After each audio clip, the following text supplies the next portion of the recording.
Nah setelah itu kacau.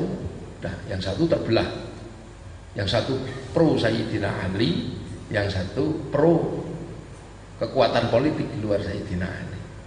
Nah yang sebagian besar pro Sayyidina Ali ini adalah memang ya pro Dzurriyyah, dan sebagian besarnya orang-orang dari Persia, orang-orang Persia, orang-orang Iran, Irak itu. Nah, pro karena Sayyidina Ali ini apa ya, orang Persia itu pintar. Sebelum Rasulullah lahir, Persia itu kan terkenal bangsa pintar. Maka ketika mengikuti Rasulullah nggak ada, ya idolanya adalah sahabat Rasul yang pintar. Sahabat Rasul yang pintar, nah sahabat Rasul yang paling pintar itu Sayyidina Ali. Ana Madinatul Ilmi wa Aliyun Babuha. Nah ada yang idolanya Sayyidina Umar. Nah itu yang di gurun-gurun itu, yang memang suku-suku yang keras-keras itu memang idolanya Sayyidina Umar. Nah yang idola sama Sayyidina Abu Bakar dan Sayyidina Utsman itu tidak banyak, karena ini lemak-lemak itu jadi tidak terlalu banyak, tapi kaya. Nah, terus tabur, nah, selesai, deger, bledos itu kaum sini. Nah, di situ mulai muncul friksi-friksi. Nah friksi yang paling, di antara friksi-friksi itu yang paling keras adalah ini apa? Hukum orang yang tidak menjalankan hukum Allah. Nah, yang tidak menjalankan hukum Allah adalah kafir. Ini semua orang masih sepakat. Tapi pengertian yang tidak menjalankan hukum Allah itu yang seperti apa? Kalau siapa yang tidak menjalankan hukum Allah itu adalah kafir. Tapi kan persoalannya adalah yang tidak menjalankan hukum Allah itu yang seperti apa? Nah itu yang khilafiyah, sudah mulai perbedaan pendapat. Nah disitulah maka kemudian yang satu menganggap bahwa yang tidak menjalankan hukum Allah itu ya yang tidak sesuai teks Quran. Nah yang satu ya sesuai teks Quran. Nah tapi teks Quran ini kan di zaman segitu pemahamannya sudah mulai beda-beda. Apalagi ada satu kelompok yang rada geblek gitu. Dalam situasi setelah terbunuhnya Sayyidina Ali ini, terus berdoa, ya Allah, tak pikir dengan Sayyidina Ali terbunuh situasi jadi tentram. Ternyata kok malah ruwet. Wah, ruwet ini, ruwet kabeh. Terus dongo, ya Allah, tolong tentramkan dong ya Allah. Ini kan situasi sudah kita nggak kuat lah untuk perang kayak begini. Ini ada geng ini. Tolong ya Allah, pikirannya waras. Minta sama Allah. Tapi ternyata kok nggak ada perubahan. Allah sudah diminta. Kalau yang kemarin kan Allah kalau diminta itu kan Rasulullah selalu ya benar ya, besok doanya pasti terkabul. Lah begitu Rasulullah nggak ada ini. Ya Allah, ini situasi sudah kayak begini, kenapa nggak damai-damai, nggak tentrem? Udah ziarah kubur, udah istighosah kok, nggak ada perubahan. Akhirnya, cari di Quran ada apa ini dengan Allah? Ternyata, lah pantas Allah nggak ngasih perubahan loh. Allah udah istirahat. Ini kan, karena memang akhirnya ketika membaca Al-Quran ketemu. Kenapa situasi gak berubah? Karena memang Allah sudah istirahat. Sehingga ya dunia harus diurus. Lah kenapa? Lah di Quran kan jelas itu ketika dibaca.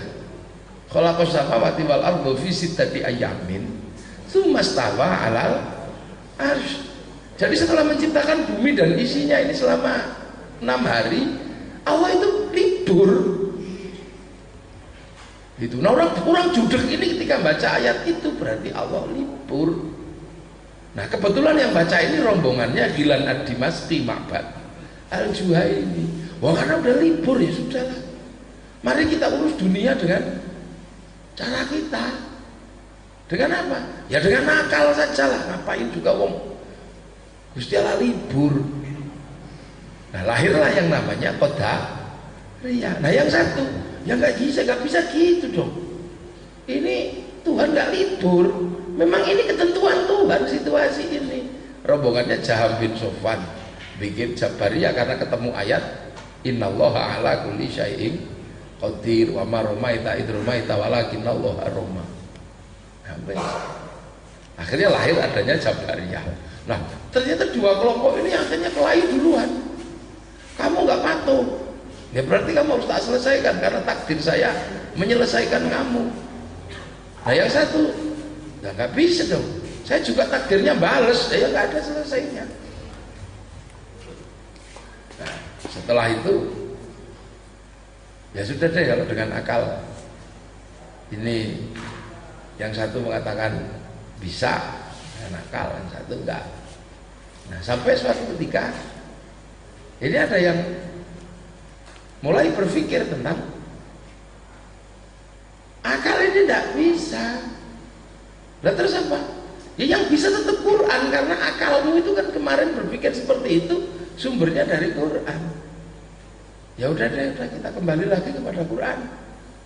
Begitu kembali kepada Quran, masalah lagi. Apa? Kayaknya Quran tidak lengkap. Lah kenapa? Lah Quran ini macam-macam.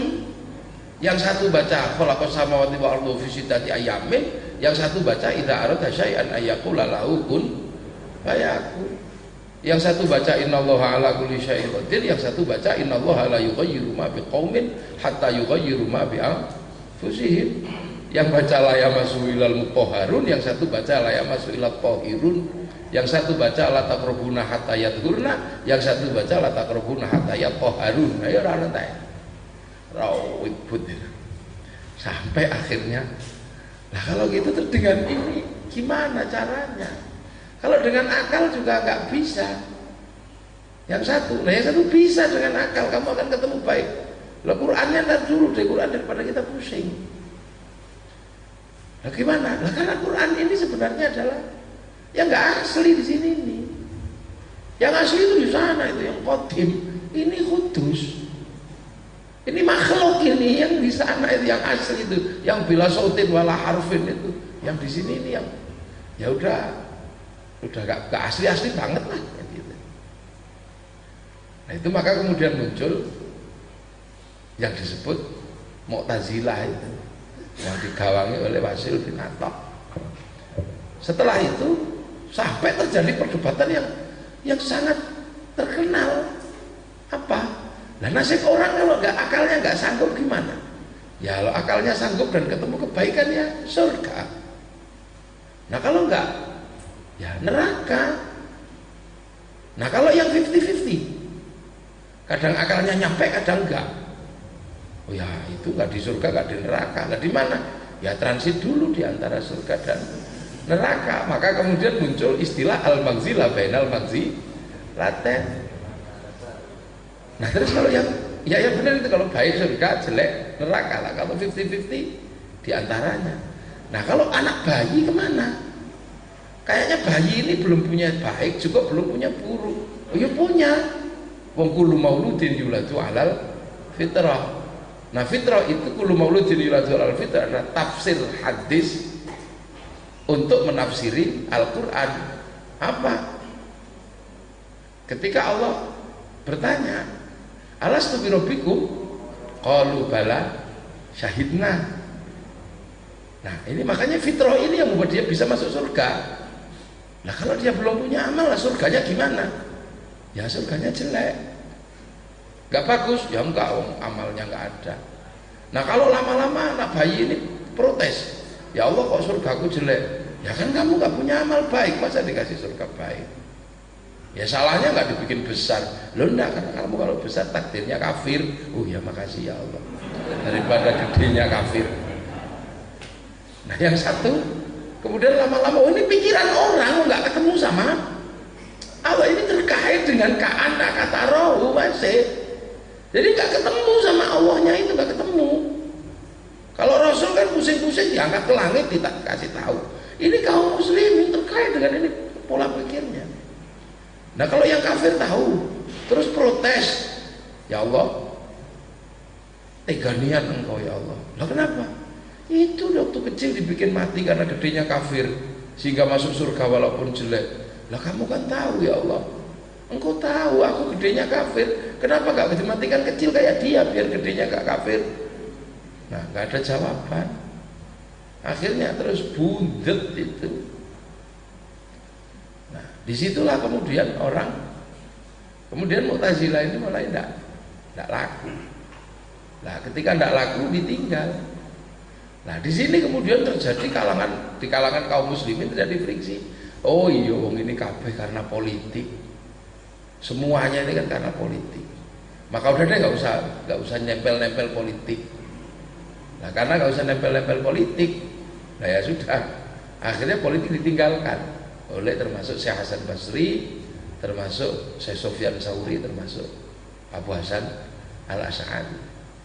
Nah begitu tidak berpolitik, politik kan sudah bergerak.